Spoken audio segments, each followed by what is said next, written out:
Dollar के मुकाबले रुपए में गिरावट का दौर जारी है। बुधवार को एक बार फिर रिकॉर्ड गिरावट दर्ज की गई है। डॉलर के मुकाबले रुपया 68 के स्तर से नीचे पहुंच चुका है। बीजेपी ने सरकार को जिम्मेदार ठहराते हुए प्रधानमंत्री से इस्तीफे की मांग की है। शाहनवाज हुसैन ने मनमोहन सिंह को निशाना साधते हुए कहा कि जब अर्थशास्त्री प्रधानमंत्री हालात नहीं सुधार पा रहे हैं तो अच्छा होगा कि वो पद से इस्तीफा दे दें। अगर प्रधानमंत्री जी देश की अर्थव्यवस्था को संभाल नहीं सकते तो उनको प्रधानमंत्री पद पर बने रहने का कोई अधिकार नहीं है। उनको प्रधानमंत्री का पद छोड़ देना चाहिए। वहीं कांग्रेस का कहना है कि बोलना और आरोप लगाना आसान है, लेकिन सिर्फ भारत ही नहीं बल्कि विश्व के ज्यादातर देशों में अर्थव्यवस्था का यही हाल है। हमारी करेंसी पर दबाव है, ऐसा नहीं। दुनिया में बहुत से देशों का करेंसी पर दबाव है। अर्थव्यवस्था के लिए तमाम नकारात्मक संकेतों पर सरकार खुलकर नहीं बोल रही, लेकिन सरकार के मंत्री इस मुसीबत से निजात पाने के लिए सोना को गिरवी रखने की ओर इशारा कर रहे हैं। वाणिज्य मंत्री आनंद कुमार शर्मा ने कल कहा था कि देश के पास 31,000 टन सोना है। अगर सरकार 500 टन सोने को गिरवी रखवा देती है तो करंट अकाउंट घाटे में सुधार हो सकता है। आनंद शर्मा के इस बयान के बाद कयास लगाए जा रहे हैं कि मौजूदा हालात से निपटने के लिए क्या सरकार देश का सोना गिरवी रख सकती है।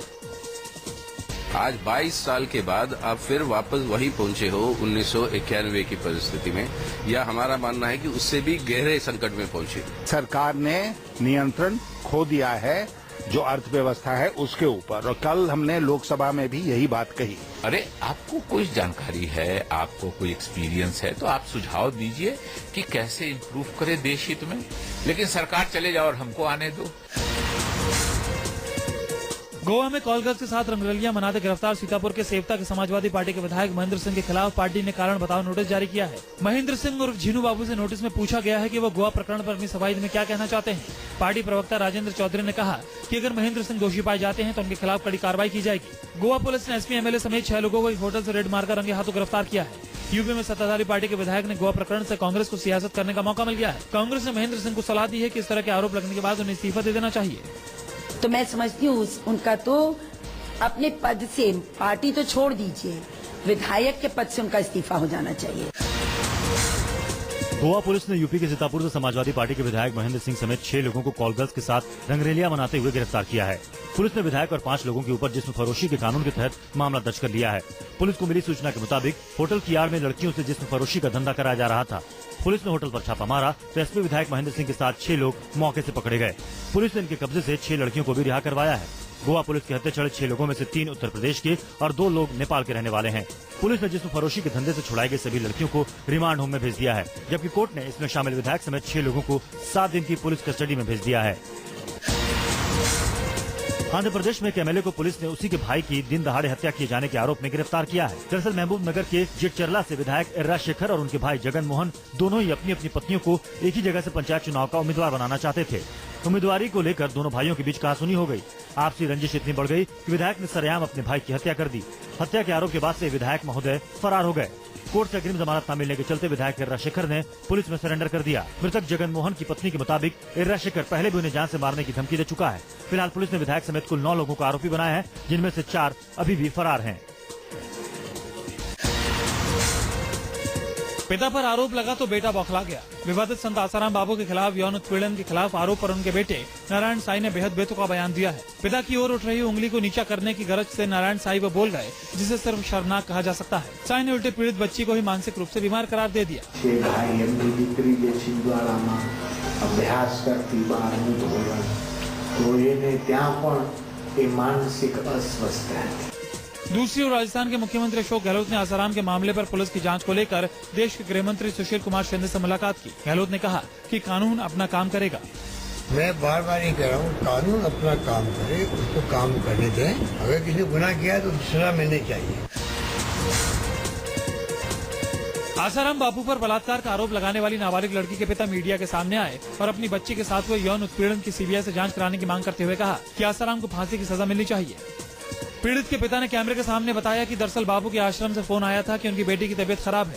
इसके बाद वो बेटी से मिलने आश्रम पहुंचे। आश्रम में बताया गया कि यहाँ पर कुछ भूत बाधा है। इसके बाद वो बाबू के आश्रम पहुंचे। पीड़ित के पिता का कहना है कि आसाराम के खिलाफ केस दर्ज कराने के लिए उन्हें जान से मारने की धमकी मिल रही है।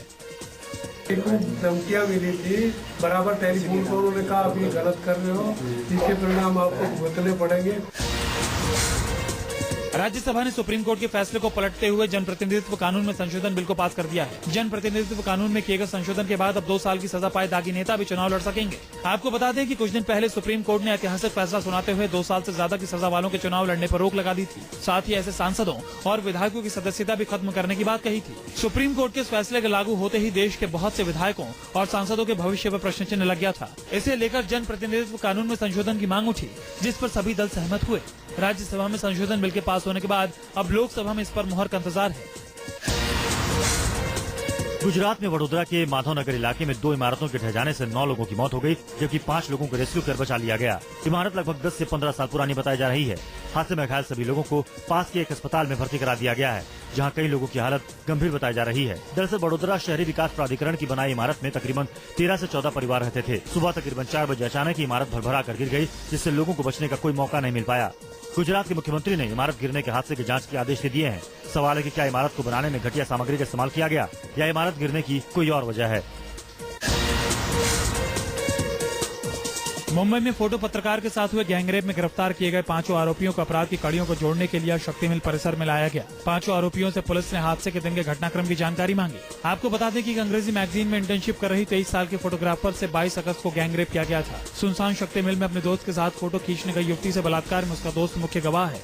पुलिस के मुताबिक अपराध की कड़ियों को जोड़ने के लिए घटनाओं का ताना बाना बुने जाने की वीडियो रिकॉर्डिंग की जा रही है। सभी 5 आरोपी सलीम अंसारी, विजय जाधव, चंद्रबाबू सत्तार शेख, मोहम्मद कासिम हासिब शेख और कासिम बंगाली और सिराज रहमान खान मुंबई पुलिस की अपराध शाखा की हिरासत में हैं।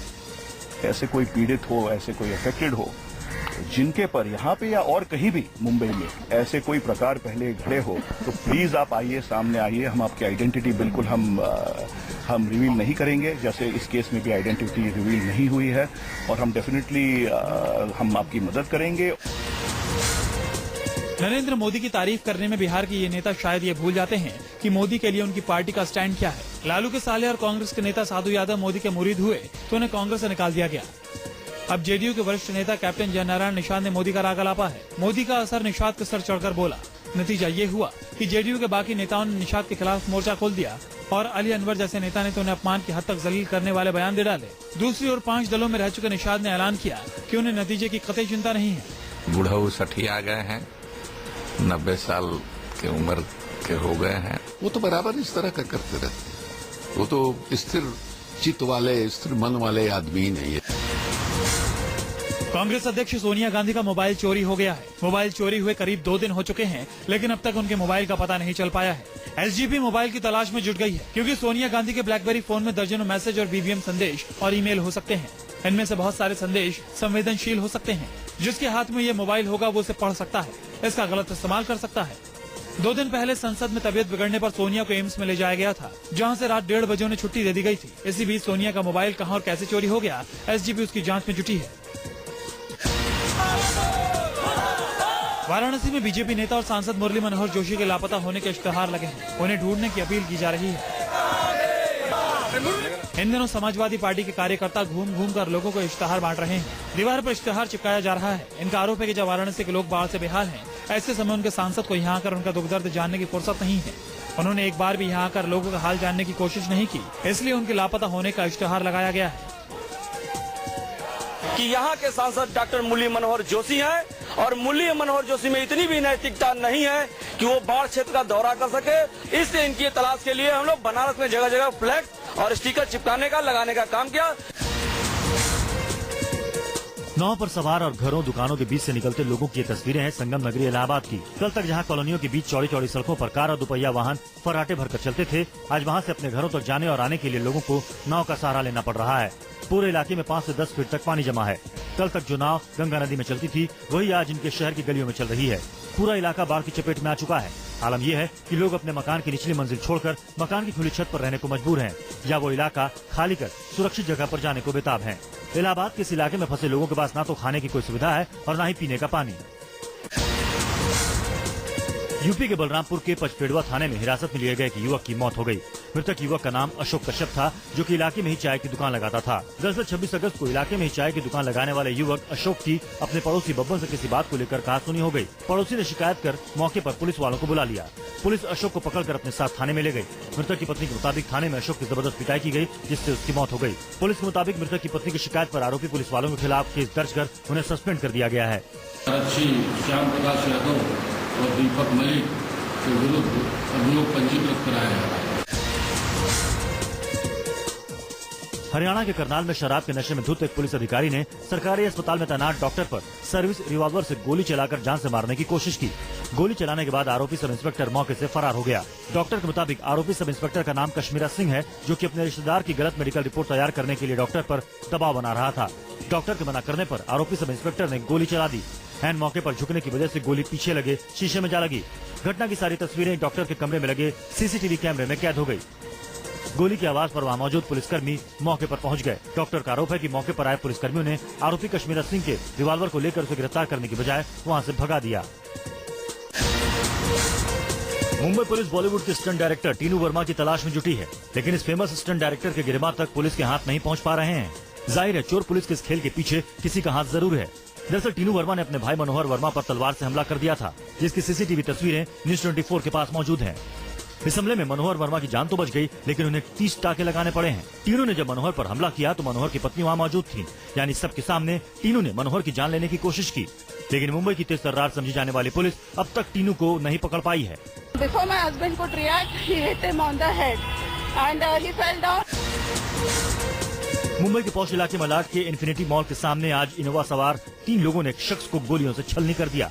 मुंबई पुलिस के मुताबिक बदमाशों ने अजय घोसालिया नाम के एक शख्स को उस वक्त गोली मारी जब वो इन्फिनिटी मॉल के सामने खड़ा था। पुलिस का कहना है कि अजय घोसालिया पहले बुकी का काम करता था। सूत्रों के मुताबिक अजय घोसालिया पुलिस का एक बड़ा मुखबिर रहा है। गोलीकांड के पीछे एक वजह मुखबिरी भी हो सकती है। अजय घोसालिया को अस्पताल में भर्ती करवाया गया है, जहाँ उसका इलाज चल रहा है। दिन दहाड़े मॉल के सामने अंधाधुंध गोलीबारी से इलाके में सनसनी फैल गई। पुलिस हमलावरों की तलाश में जुटी है। प्याज कारोबारियों के मुताबिक दिल्ली सरकार ने उनसे पूछा था कि प्याज की मार झेल रहे दिल्ली वासियों को कैसे राहत मिल सकती है। इसके बाद प्याज कारोबारियों को विदेश में बैठे अपने कॉन्टैक्ट से पता चला कि चीन और ईरान में प्याज बेहद ही सस्ता है और अगर वहां से प्याज दिल्ली मंगवाया जाए तो थोक में माल भाड़ा लगाकर प्याज 27 रुपए प्रति किलो में मिल सकता है। और इसके बाद इस सरकार की गुहार पर दिल्ली के प्याज कारोबारियों ने प्याज की बड़ी खेप का ऑर्डर चाइना और ईरान में बुक करा दिया है। आदमी को बाजार एकदम डाउन नीचे आ जाएगा। हमारी जो लागत है 27-28 रुपए पड़ेगी हमें, और बाजार में 30 रुपए किलो यहाँ बिक जाएगी। आम जनता को जो 50-60 रुपए खरीद रहे हैं वो 30 रुपए किलो प्याज मिलेगी। बहरहाल चीन और ईरान के बंदरगाहों से प्याज भारत के लिए लोड हो चुका है और अगले 7 से 10 दिनों में यह प्याज दिल्ली पहुंच जाएगा। इसके बाद थोक में इस प्याज की कीमत करीब 27 रुपए प्रति किलो और खुदरा बाजार में 30 से 35 रुपए प्रति किलो रहने की संभावना है।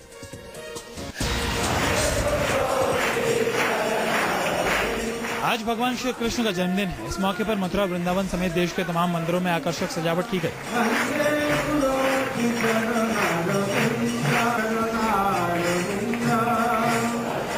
आज मथुरा वृंदावन के मंदिरों में नंद उत्सव के साथ साथ आकर्षक झांकियां सजाई गई और कई धार्मिक कार्यक्रमों का आयोजन किया गया। मथुरा के श्री कृष्ण जन्म स्थान पर सुरक्षा व्यवस्था को देखते हुए कड़े इंतजाम किए गए हैं। वहीं मुंबई में मटकी फोड़ने के कार्यक्रमों की भी धूम रही। जन्माष्टमी के मौके पर देश भर में कृष्ण मंदिरों में रौनक रही। इस मौके पर खास तौर पर इस्कॉन मंदिर को खूब सजाया गया। दिल्ली के इस्कॉन मंदिर में हर साल की तरह इस साल भी बड़ा आयोजन किया गया। देश भर के सभी मंदिरों में सुबह से श्रद्धालुओं का तांता लगा रहा। किसी भी खतरे को देखते हुए मंदिरों में आने वाले श्रद्धालुओं की भीड़ के चलते सुरक्षा के पुख्ता इंतजाम किए गए।